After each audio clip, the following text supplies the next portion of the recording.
I check my mirrors every few minutes. I wish I hadn't checked this time. I was halfway through a long-ass drive. One of those endless nights on the open road, middle of nowhere, when I first noticed something that made my heart slam against my ribs. I was hauling a load and lost in the hypnotic drone of my rig when a flicker in my side mirror caught my eye. There, in the truck bed, sat a man. I swear, for a split second, time slowed as I tried to process the impossible. I damn near shit myself. I was barreling down the highway at 70 miles an hour. There was no logical way for anyone to have climbed onto my rig. Yet there he was, unmoving, almost blending into the darkness of the cargo area. Heart hammering, I checked again. He was closer. My mouth went dry. I fumbled for the radio and blurted out, anyone seen some weird shit on I-90? All I got was a burst of static, until a raspy voice cut through. Anyone seen some weird shit on I-90? That voice was me, but not me. I slammed on the brakes, the tires screaming against the asphalt as the truck skidded to a stop. Every second felt like an eternity as I gripped the wheel, my mind racing with adrenaline and disbelief. I grabbed my flashlight, bolted out of the cab, and ran to the back. The chill of the night air couldn't freeze my panic as I scanned the truck bed, nothing but empty space and silence. Heart pounding like a drum, I scrambled back inside to catch my breath. My fingers tightened around the steering wheel as the engine roared back to life. I must be losing it. I've been driving for hours and I'm tired. I knew a 24-hour diner that would be coming up, I'd stop. Get some food, rest and coffee. I was betting that's all I needed. I drove, as my mind conjured up every ghost story and urban legend I'd ever heard on lonely highways. Was he a phantom hitchhiker? A manifestation of my exhaustion? Or something else? I couldn't decide. My thoughts spun like a cyclone. The darkness, the isolation, and the stark realization that I was just an idiot giving myself the creeps thinking about this stuff. I laughed at myself. I remember trying to shake off that gut-churning feeling. The one where your body knows something is wrong, but your brain just isn't smart enough to let you know it yet. I shifted my eyes, doing my clockwise routine of checking my mirrors like always do. That's when I caught it. A glimpse in the rearview mirror that froze me in place. There, in the back seat, sat the same man. His face was hidden in shadow, but the grin was unmistakable. I knew then that this presence, whatever it was, wasn't a figment of my overworked imagination. It was real, and it was there, silently watching me. My hands slick with sweat, with what I was about to do. I was getting ready to slam on the brakes and jump out, just like I did the first time. Before I could move, suddenly there was a voice right next to my ear. Anyone seen some weird shit on I-90? When I came to, I was in the back of an ambulance. They said I fell asleep at the wheel when my truck hit a guardrail and tipped over, but I knew better. Just before the EMTs shut the doors, I caught a glimpse of the man, walking past the wreckage. I haven't driven since that night. I thought it was a normal customer, until I noticed it didn't have a face. 3 a.m. at a gas station is where nightmares go to party. But usually it's just drunks, weirdos, and the occasional bizarre request for a lottery ticket. But tonight, something was off from the get-go. I'd been wiping down the counter, half listening to static on the radio when he walked in. He was on the taller side, but nothing too crazy. His clothes, on the other hand, looked all wrong, like they didn't quite fit his shape. He stood there for a minute, his shadow from the outside light stretching long and thin across the cracked tile floor. His hood was pulled low, obscuring his features. As he drifted to the counter, every instinct I had screamed that something was off. He stopped at the counter, didn't say anything, just stood there. I forced a smile, masking my unease with a rehearsed greeting. "Pump number?" I asked, voice sounding too casual in the dead of night. No answer, just a slow, measured breathing that seemed to echo in the silence. I stood there, trying to gauge what the hell was happening. Then, as if on cue, he slowly lifted his head. My eyes widened as I saw nothing where I expected his face to be. No eyes, no nose, just a wide, lipless mouth. Then it grinned, splitting open its skin from ear to ear. I stumbled back, nearly knocking over the register. Holy fuck. Heart pounding so hard I could swear it was trying to escape my chest. The thing leaned forward, its head tilting and twisted, as if it were testing the limits of its own grotesque form. Its mouth kept getting wider. I fumbled for the bat I kept under the counter, but before I could grab it, the overhead lights began to flicker like they were stuttering with the pounding of my heart. In that moment of pitch-black uncertainty, I could hear my own frantic breathing mixed with an eerie silence that swallowed the entire store. When the lights sputtered back to life, I was alone. The front door, which should have swung open with his exit, remained stubbornly shut. The security cameras? They showed nothing. No trace of him. No glitch in time. Nothing but my own terrified face, like he was never there. I tried to shake it off, convincing myself it was a hallucination, or maybe someone was there, and I was too exhausted to see straight. But as the night dragged on, every little sound, a hum from the coolers, the creak of a door, even my own footsteps, sent an ice pick of fear in my chest. They tell you not to open locked doors. I should have fucking listened. Cleaning offices at night is the easiest gig. No people, no bosses, just me and my mop. Except last night, the door to room 204 was unlocked. That door is never unlocked. My gut told me to ignore it, but curiosity is a bitch. I nudged it open. Inside? Nothing. Just an empty office, dimly lit by a computer screen. The only weird thing? The chair was spinning like someone had just stood up. I should have walked away. Should have closed the fucking door. Instead, I stepped inside. And the moment I crossed that threshold, the door slammed shut behind me. I spun around, grabbed the knob, locked. My pulse shot up. Like an idiot, I called out, slapping at the door. "Hey, just here to mop the floors, can you open the door?" No answer. Then I heard it. Almost like a sigh, a deep breath in and out. I didn't want to, but I turned back to the room. The office chair had stopped spinning, and now, someone was sitting in it. Only it wasn't facing me. A figure, impossibly tall, sat hunched over the desk, fingers tapping against the keyboard. Slow, deliberate. It was massive. Even sitting, it was taller than me. I tried to swallow, but my throat was like sandpaper. I could feel my heart pounding in my chest. Then, it stopped.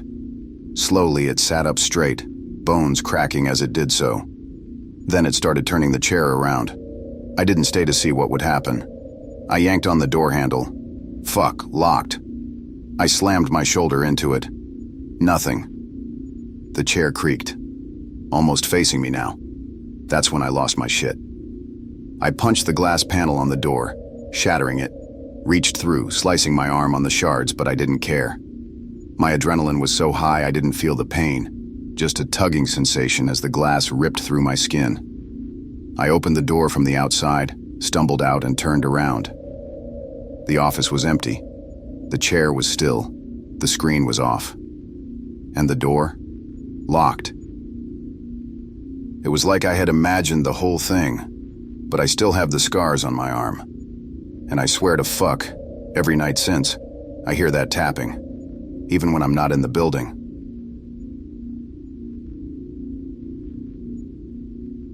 A dead man called into my show last night, and he knew my name. I run a graveyard shift talk radio show, mostly weirdos and drunks calling in. But last night was different. I clicked over to line 2. "Caller, you're on." Static. Then a voice. "You should have died that night, Ava." The fuck? Excuse me? You don't remember me? The voice was rough, wet, like it had been speaking from underwater. I frowned. Buddy, you okay? Silence. Then, You left me.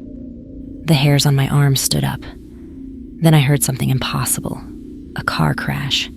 Metal screaming, glass shattering. My stomach dropped. 1998. The accident. The night my best friend died. James? My voice shook. This isn't possible. Why did you do it? Click. The line went dead. I sat there, heart pounding. Then the producer burst in. Dude, line 2's still there. I looked. Line 2 was still blinking, as if I never picked it up. No record of the call. No caller ID. Just me, the microphone, and the sound of something breathing in my headphones. I've seen death 100 times. But last night, death saw me. 4 a.m. ambulance calls are always a shit show. This one? Fucking worst one yet. Dispatch sent us to a wreck outside of town. A lonely sedan, engine smoking like a dying cigar, blood spattered on the seat, and an airbag that had done its job. And the driver? Gone. I remember stepping out of the ambulance, my breath a fog in the darkness as the cold wrapped around me. There was no body to be found, just an eerie silence that screamed trouble. Then, as if summoned by my rising dread, I heard it. A wheezing sound, like a ragged sigh carried by the wind. From the tree line emerged a figure, pale and staggering toward us. I bolted over, shouting, "Sir, sit down!" But before I could finish, the figure jerked its head up so fast I almost dropped my flashlight. That's when I saw his eyes, or what passed for them. Empty sockets. In the moonlight, the blood dripping from them looked black. In that instant, an unsettling grin split his face as he rasped, Took you long enough. I could only choke out, "Holy shit," as my heart hammered in my chest. My partner didn't waste a second. He flung open the ambulance doors and we managed, more out of instinct than bravery, to strap the patient in. But even as we secured him, something went horrifically wrong. As the drive pulled away, the patient began to laugh, a low chuckle that didn't belong with the scene that surrounded us. I stared in disbelief as light hit his vacant eye sockets. I couldn't understand what I was looking at, not until my partner said, Are those teeth? once said out loud. I knew he was right. They were filled with rows of tiny, jagged, yellowed teeth, each one reflecting a glint from the lights above. The worst part? The teeth were moving, still chewing his eyes. Jelly-like watery fluid mixed with blood seeped from the side of its sockets. That's when the lights flickered like a dying heartbeat. And then the ambulance lurched violently, as if something just stopped our forward momentum. The patient, laying on his back, began leaning forward, his body pulling against the straps holding him in place so hard, I thought they were going to snap. He then whispered, It's already inside. I blinked, and in a moment that defied every law of reality. The world shifted. The ambulance interior, once cramped and chaotic, was suddenly empty. Apart from me, my partner, and a blood-soaked gurney left behind as if the patient had evaporated into the night. My mind reeled with questions. Had I just seen a ghost? Or worse, had something hellish taken over what should have been a dying man? I tried to shake off the horror as I noted a trail of dark, viscous fluid pooled along the floor. Every instinct told me we had to move, to get the hell out of there. Yet I was paralyzed by the surreal terror of it all. Then everything went dark. It was as if all the power was cut off. The oppressive silence was shattered by the soft, distorted crackle of the radio. Amid a burst of static, dispatch called out, "Unit 13, respond." Our driver picked up the radio with a shaky hand. "Dispatch, this is Unit 13 responding." "Unit 13, what's your location? We need you on scene." "Dispatch, we are on scene. Lone car and driver located." He trailed off. I watched as he gazed out of the window, and after a moment he said, "It's gone." We jumped out of the back then. The wreckage, it was gone. There was nothing but the dark, empty road and surrounding trees. Unit 13. Are you sure it's gone? Are you sure? It's not already inside. My head snapped back in time to see our driver drop the radio, and just like that, the ambulance powered back on. The glare of the bright light stretching across the asphalt, eating up the darkness, engine rumbling and dispatch calling out. Tension evident in their voice. Unit 13, do you copy? Later I found out dispatch had been trying to contact us for 30 minutes. I don't work night shifts anymore. I was the last one in the deserted office building, until I realized that I wasn't alone in the silence. It was supposed to be a quiet night at the corporate tower, a building long since abandoned by most employees during off hours. I'd stayed late to finish up a report, the hum of fluorescent lights, and the soft tapping of my keyboard, my only companions. As the clock ticked past midnight, the corridors grew eerily empty, and even the elevators groaned in complaint as the last of the cleaning staff moved, their way down from floor to floor. I began to notice small things at first. A door open where it should have been locked, a shadow moving in the periphery of my vision, only to look in that direction, and there'd be nothing. I shrugged it off, blamed it on fatigue and the stress of a deadline. But then came the murmurs, as if hearing a muffled conversation from the other side of a wall. Although startling at first, I figured someone from the cleaning crew had come back up.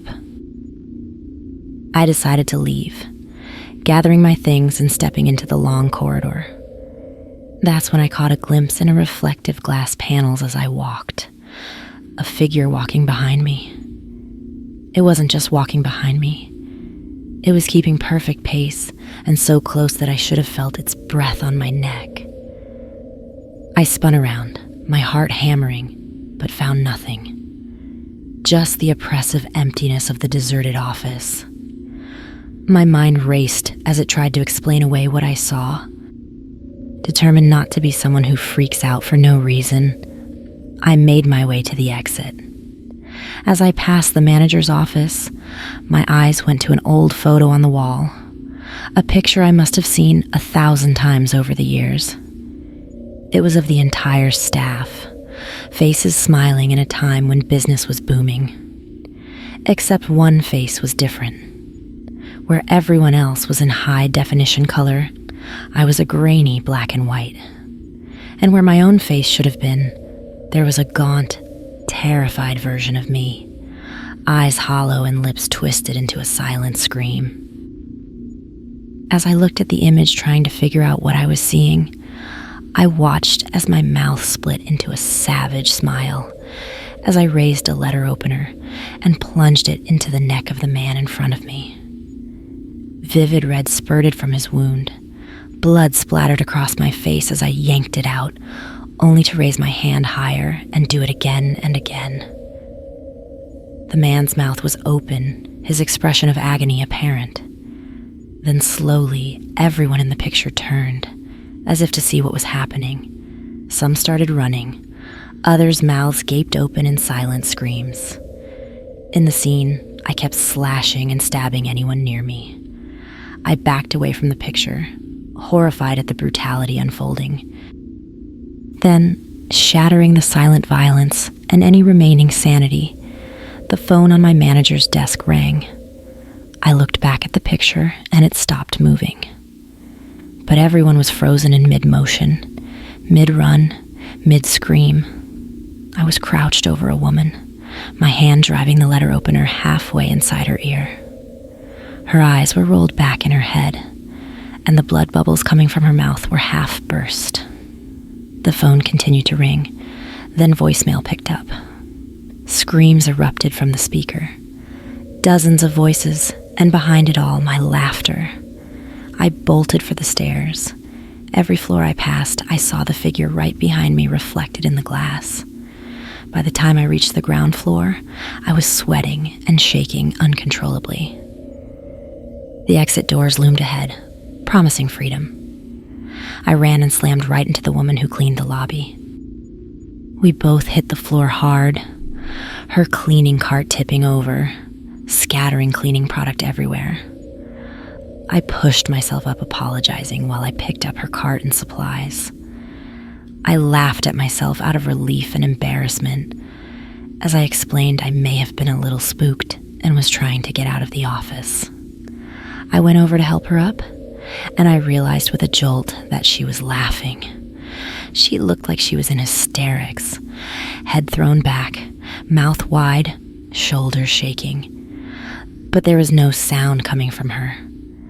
Then, in a movement so quick I wasn't even sure it happened, she stopped laughing and looked straight at me. What the fuck is happening? I barely registered those words left my lips because this woman, with blood still splattered on her black and white grainy face, was me. This version of me suddenly smiled. That same savage smile I saw before.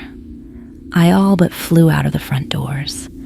I still don't know what it was that happened that night, and I never will. I transferred offices and will never, ever work a night shift again.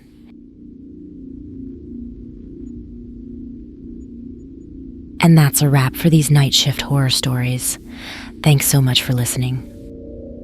If you haven't already, tap that little notification bell so you never miss a new story. I drop videos every Sunday and Wednesday.